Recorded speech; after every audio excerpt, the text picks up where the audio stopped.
जो संकल्प है टीवी मुक्त भारत और टीवी मुक्त विश्व, पूरी दुनिया ने 2020-30 एक टारगेट रखा है कि 2030 तक पूरी दुनिया से टीवी खात्मा हो।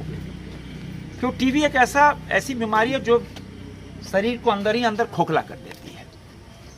प्रधानमंत्री जी ने 2019 पे ये अभियान लिया कि भारत को भी टीवी मुक्त किया जाए, और उसी कड़ी में प्रधानमंत्री जी का विशेष फोकस था कि पूरे देश भर में। तो अब कल भी माननीय स्वास्थ्य मंत्री जयप्रकाश नड्डा जी के नेतृत्व में कल बैठक हुई, जिसमें मनसुख मंडाविया जी थे, मैं था और सभी स्वास्थ्य विभाग के अधिकारी थे, और टीवी मुक्त पे ही बैठक थी। तो हमने कल ही, हम रात में लौटे तो हमने कल ही निर्णय लिया कि हम अपने क्षेत्र में, झारखंड में टीवी सैनिटोरियम, तो बड़ा नाम था इसका, तो आज से नहीं, बहुत बड़ा नाम था, देश भर में नाम था, उसकी क्या स्थिति है। तो हमने माननीय स्वास्थ्य मंत्री नड्डा जी से इसकी चर्चा भी की कि सर हमारे यहाँ इटकी में बहुत बड़ा टीवी सैनिटोरियम है। तो उन्होंने पूछा क्या स्थिति है। हम बोले सर हमको तो अब बहुत सालों पर, कई दशक पहले गए थे ऐसे ही, आज स्थिति पता नहीं हमको क्या स्टेटस है। हमने कहा हम सर विजिट करेंगे, विजिट करने के बाद हम स्टेटस बताएंगे। तो इसीलिए आज हम देखने आए तो पता चला कि 2019 में ही एक्सरे मशीन खराब है। 7 साल हो गए एक्सरे मशीन खराब है। फिर 3 ही लोग हैं यहाँ पर, और सुविधा के नाम पे बहुत कमी नज़र आ रही है। फिर पता चला अप्रैल से जो 1000 रुपया डीबीटी होता है, अप्रैल से पैसा ही नहीं गया। हर मरीज को 1000 रुपया महीना उसके पोषण के लिए जाता है। तो अप्रैल, मई, जून, अब जुलाई तो अभी मान लो चल रहा है, तो 3 महीने से पैसा ही नहीं गया उसके खाते में, जबकि वही उसका आधार है। तो बहुत सारी कमियां नज़र आई।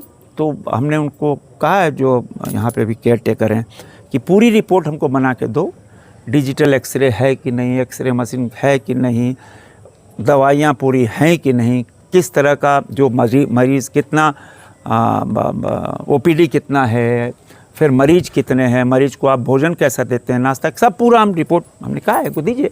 कमी बेस कोई हम जांच में नहीं आए हैं, नहीं। हम सहायता करने, हम सुविधा देने आए। कहीं कमी है तो उसको हम पूरा करेंगे। यहाँ सिविल सर्जन को आना था, सिविल सर्जन हाईकोर्ट में व्यस्त हैं। अभी हम फिर कल सिविल सर्जन से बात करेंगे और स्वास्थ्य सचिव से भी कल बात करेंगे, क्या इसको कैसे इसको, और जो पुरानी इसकी ख्याति थी इस टीवी मरीजों के लिए, वो ख्याति लौटा। इसीलिए आज हम इसका इस क्षेत्र का दौरा इसके लिए क्या कुछ कर रहे हैं? नहीं, अभी तो हम खुद ही चल के आए, कोई बुलाया थोड़ी था हमको, हम खुद चल के आए, मेरी जिम्मेदारी है। और हमने मांगी है रिपोर्ट इनसे, तो 1-2 दिन में हमने कहा पूरी रिपोर्ट दो। आने से ही ना पता चला कि 2019 से एक्सरे मशीन खराब है। नहीं आते तो नहीं पता चलता, डिजिटल में एक्सरे है ही नहीं। तो बहुत कुछ ऐसी कमियां हैं। उसकी ख्याति थी कि यहाँ दिलीप कुमार आए थे।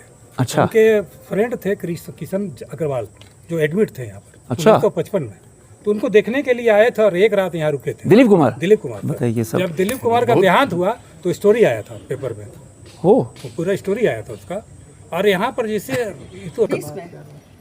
20 में सर पूरा रिनोवेट किया गया था, क्योंकि सर पेशेंट तो अभी ऑलरेडी कम हो जा रहे हैं, तो इस वजह से पेशेंट नहीं जाते उसमें, तो रख रखाव ऐसे सर कम हो जाता है। अच्छा हुआ मरीज कम हो। हाँ। तो ठीक है, हाँ ठीक है। कोरोना टाइम में भी सर 100 बेड का एक ठो बना है जो इस तरह पड़ा हुआ है।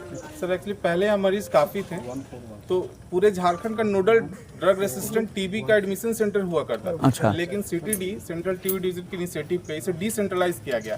तो हर डिस्ट्रिक्ट हेडक्वार्टर या सिविल सर्जन दी गई, तो वो डिसेंट्रलाइजेशन होने के बाद यहाँ डीआरटीबी मरीजों की संख्या कम हो गई। अभी हमारे पास केवल ड्रग सेंसिटिव टीबी एडमिट हो रहे हैं, जो अनुमानित 50